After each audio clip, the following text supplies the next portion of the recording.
हैदराबाद के वकीलनि corona virus की पखेड़ के रोकण लाइ बंद पियल सिविल कोर्टूं खोलण जो मुतालबो करे छॾियो आहे। इंडस में हाई कोर्ट बार एसोसिएशन के कायम मक़ाम सदर फरहाद अली अबड़ो, सीनियर वकील अयाज हुसैन तुनियो, लाइब्रेरी सेक्रेटरी मुमताज़ अहमद लाशारी, बिलावल बजीर, अताहिर अनवर सूमरो ऐं ॿियनि लाइब्रेरी हाल में गॾियल तौर प्रेस कॉन्फ्रेंस कई। प्रेस कॉन्फ्रेंस दौरान वकीलनि चयो त मॉडल क्रिमिनल ट्रायल कोर्टनि जियां सिविल ऐं सेशन कोर्टनि में भी खेनि रोज़ानू 10 केस हलाइण जी इजाज़त ॾिनी वञे, जीअं अवाम के कानूनी रिलीफ सां गॾु सज़ा ऐं जज़ा वारो अमल जारी रही सघे।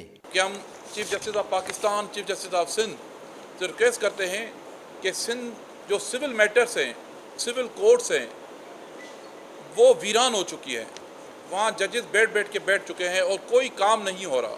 अदालती कारवार मामूल ते आण बाबत टाइम न्यूज़ सां ॻाल्हाईंदे कायम मक़ाम सदर चयो त हाई कोर्ट ऐं सेशन कोर्ट में जेकॾहिं एसओपीज़ तहत एमरजेंसी नोयत जा केस ज़मानतूं 22A ऐं 491 जे दरख़्वास्तनि ते ॿुधणी थी सघे थी, त पोइ सिविल कोर्टनि समेत समूरियुनि अदालतनि में ॿिया केस बि एसओपीज़ तहत हलाए सघजनि था। असांखे 13 ज़िला लगन था ऐं 8 तालुका लगन था।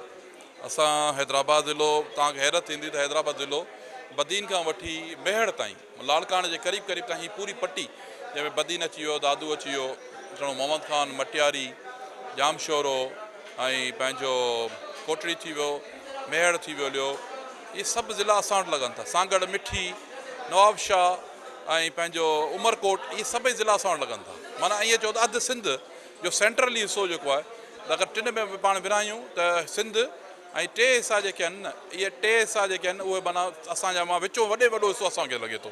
ऐं तव्हांखे हैरत ईंदी त 2500 वकीलनि सां हाई कोर्ट बार जा, ऐं अगरि लोअर कोर्ट हुननि खे करियूं त 15-16 हज़ार वकील असां वटि हिते आहिनि जेके डिस्ट्रिक्ट खे हिनखे हलाइनि था, जे डिस्ट्रिक्ट माना बदीन खां वठी टोटल हिनखे हलाइनि था। कंडीशन इहा थी वई आहे त असांजा वकील असां ते अप्रोच कनि था, उहे असांखे रड़ियूं कनि था, चवनि था बाबा जॾहिं सॼो कमु शुरू थी वियो आहे, मार्केटूं खुली वियूं आहिनि, दुकान खुली विया आहिनि, इवन मिलूं खुली वियूं आहिनि, उन मिलनि में ईअं ई कमु कयो वेंदो आहे जीअं असां वकील कंदासीं न, उहो ई वकील उहो ई माण्हू पाण में गॾिजी कमु कंदा, उहो बि एसओपी जो ख़्यालु कंदा। असल में तव्हां ॾिसो त जेका इहा बीमारी लॻण जो तरीक़ो वे छा आहे, 2 हिसा अहिड़ा आहिनि जेके हिकिड़ो हथु, ॿियो मुंहं जो लॻणु, उन हथ जो चुमणु ऐं हथ जे चुमण खां पोइ मुंहं खे लॻणु लॻंदो आहे, इहो बीमारी जो हिकिड़ो हिसो आहे। असीं चवंदा त ईअं साॻे कोविड जे तहत तव्हां सुप्रीम कोर्ट खे हलाईंदड़ आहियो, तव्हां हाई कोर्ट खे हलायो पिया, बहितरीनु कमु हले पियो, सुप्रीम कोर्ट जो बहितरीनु कमु हले पियो ऐं हाई कोर्ट जो बहितरीनु कमु हले पियो। हींअर माना मोकलूं आहिनि जंहिंजे करे 2 जजिस हिते असां हैदराबाद में वेठल, न त तव्हां अंदाज़ो लॻायो त पोइ जंहिं महिल असां पहिरियां ॾींहुं त सभु वेठल हुआ, 4-4 जजिस, 5-5 जजिस, इन ई साॻी कंडीशन में असां कमु कयो आहे। पर हाणे कंडीशन असां इहा बीठी आहे त सिविल वर्क नथो हले, क्रिमिनल मैटर नथो, डिस्ट्रिक्ट कोर्ट जी पोजीशन असां वटि बीठी वञी आहे, सवाइ बेल एप्लीकेशन 22-491 ऐं इन खां अलावा हींअर जो 14 तारीख़ ऑर्डर थियो आहे त सक्सेशन खे पाण एंटरटेन कयो वेंदो, न त इन खां अलावा कुझु नथो हले। माना हैरत मूंखे इन ॻाल्हि जी आहे, जॾहिं त उहे साॻियूं शयूं, उहे साॻिया माण्हू इहे साॻे तरीक़े सां साहिल कोर्ट में बि ईंदा, इहे साॻे तरीक़े सां उहो कोर्टनि में जज वकीलनि सां मुलाक़ात कंदा, इहे साॻे तरीक़े सां इहे जजिस सां मुलाक़ात कंदा। इहा त किथे कोन लिखियल आहे न, जेको सक्सेशन सर्टिफिकेट वारो माण्हू आयो आहे इनखे कोरोना कोन हूंदो, या ईअं चवंदो जेको 491 में आयो आहे उनखे कोरोना न हूंदो, या ईअं चवंदो जेको बेल कराइण आयो आहे उनखे कोरोना न हूंदो। कोरोना जी त ख़बर ई न आहे जेसिताईं टेस्टूं नथियूं थियनि। त सिविल जी बि ईअं ई साॻी पोजीशन आहे। तव्हां एसओपी जे तहत माण्हुनि खे उन्हनि माण्हुनि खे करियो जंहिंजा केस लॻल हुजनि, तव्हां हिकिड़ी लिस्ट जारी करियो, उनजा क्लर्क्स हिकिड़ो विहारियो, बाबा जंहिंजा केस आहिनि उहे अंदरि वञनि, जंहिंजा केस न आहिनि उहे न वञनि, ऐं उन लाइ तव्हां सैनिटाइज़र गेट लॻायो, तव्हां सैनिटाइज़र मशीनूं लॻायो, मामलात उन में रखो। छो न सिस्टम हलंदो, सिस्टम हलणो आहे, हलंदो। छो चीफ साहब जो ख़ुदि जो पंहिंजो हुयो त हिन जंग में असीं कोर्टूं बंदि नथा करे सघूं, जजमेंट आहे हुनजे अंदरि, ऑर्डर पास कयल आहे चीफ साहब जो, पोइ उन दौर में ही कोर्ट छो बंदि आहिनि? माना हिन जो कमु न थियणु, माना बंदि थियण जे बराबरि न। साहिल असांजा जेके साहिल आहिनि उहे परेशान आहिनि, माना मसइलनि ज़मीन ते झेड़ो थी वञे हिकिड़ो, उन ते खून बि थी सघनि था, उन ते ॿिया मामला थींदा, पर जे अगरि उन ज़मीन जो मामिलो कोर्ट में अची वञे ऐं कोर्ट उनखे डिसाइड करे ॿिन्ही की बाटी खे थधो करे ऐं इहो चवे बाबा ॿई झेड़ो न कजो जेसिताईं कोर्ट में डिसाइड न करे, पर कोर्ट उनजो केस ई इंस्टीट्यूट न करे, कोर्ट उनजो उनजो दाख़िल ई न थिए, पोइ छा थिए, पोइ थिए जो जंगल जी वेड़, माना जेका जंग में वेड़ थींदी आहे, जेका गाह झेड़ो थींदो आहे, ईअं झेड़ो हुजे, जेको ॾाढो खणंदो ॾाढो थियो गाबो वारी कहाणी थी वेंदी। पोइ कोर्टूं ऐं असीं किथे बीठा आहियूं, असीं माशरे खे किना खणी वञी रहिया आहियूं। तो मुंहिंजो मुतालबो इहो आहे चीफ साहब सां त असांजूं कोर्टूं खोलियूं वञनि, ताकी कोर्टूं खुलंदियूं जेके कोर्टूं बंदि आहिनि उन में माण्हुनि जा लिटिगेंट सभु उते ईंदा, सभु उते ॻाल्हाईंदा। कोर्ट जो मक़सदु छा हूंदो? मक़सदु कोर्ट जो इहो आहे त को बि साहिल जेको पुॼी नथो सघे ताक़तवर खां, उनखे इंसाफ़ ॾिनो वञे।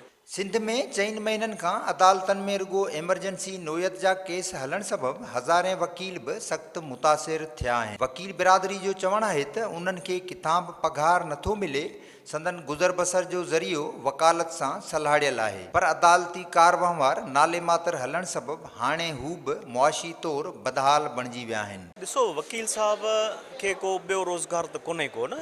एक्चुअली लिटिगेंट्स ईंदा आहिनि, पंहिंजा मसइला खणी ईंदा आहिनि, पोइ वकीलनि खे फ़ी मिलंदी आहे ऐं उनखां अलावा को असांखे गवर्नमेंट जे तरफ़ां पैसा वग़ैरह न मिलंदा आहिनि न। हिकिड़ो वकील आहे ऐं सभु त साहिब हैसियत न आहिनि। असां वटि जेको वकीलनि जो तबिको आहे तमामु घणा वीचारा सफ़र ऐं परेशान आहिनि। अगरि कोर्टूं खुलनि थियूं, कमु थिए थो त पोइ वकीलनि जो रोज़गार बि थींदो ऐं माण्हुनि जा मसइला बि हल थींदा। असां पाण ॾिसो त 4-5 महीना अगरि को माण्हू पंहिंजो दुकानु बंदि करे थो त जेके बि असांजे वापारी तबिको हुयो उहो रोडनि ते अची वियो।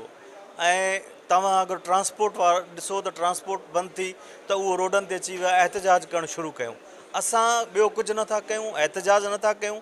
असां हिकिड़ो पुरमन रिक्वेस्ट कई आहे त माण्हुनि जो मसइलो, लिटिगेंट जेके आहिनि उहे परेशान आहिनि ऐं उनखां अलावा वकील तबिको बि परेशान आहे। अगरि ही सिलसिलो शुरू थियो आहे, जीअं हाई कोर्ट में सुप्रीम कोर्ट में कमु थी रहियो आहे, अहिड़ी तरह सिविल कोर्ट में बि कमु थियणु खपे। जीअं वेकेशन ख़तमु थी वई आहे असांजी सिविल कोर्ट जी, हाणे रेगुलर कमु थिए, SOPs जे तहत थिए, भले थोरा केसिस हलनि पर इंस्टीट्यूशन थिए ऐं उन ते नोटिस थिए त कम से कम पार्टी जेकी अची थी कोर्ट में पंहिंजो मैटर खणी था अचनि, उहे घटि में घटि पंहिंजे मसइले जो हल जेको आहे ॿिए हंधि किथे बि कोन्हे को, उहो कोर्ट मां ई ईंदा आहिनि ऐं उनखे को बि रस्तो कोन्हे को सवाइ कोर्ट जे। सो इहो आहे ज़रूरी त असां अॼु प्रेस कॉन्फ्रेंस करे इहा रिक्वेस्ट था कयूं त इन कोर्ट जे कम खे सिलसिले खे शुरू कयो वञे त जीअं असां अॻिते जेको आहे सो माण्हुनि जा मसइला बि हल थियनि ऐं वकीलनि जा मसइला हल थियनि। हाई कोर्ट बार एसोसिएशन जे अॻुवाणनि प्रेस कॉन्फ्रेंस दौरान वफ़ाक़ी तोड़े सूबाई हुकूमतनि सां शिकवा कंदे चयो त कोरोना वायरस सबबि लॻायल लॉकडाउन दौरान वकील बिरादरी बि तमामु घणी मुतासिर थी, पर खेनि को बि रिलीफ फ़राहम न कयो वियो।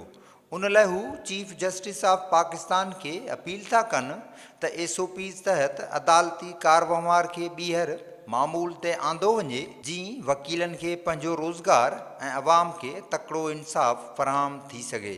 कैमरामैन जमील पठान सां गॾु इम्तियाज़ खोसो, टाइम न्यूज़, हैदराबाद।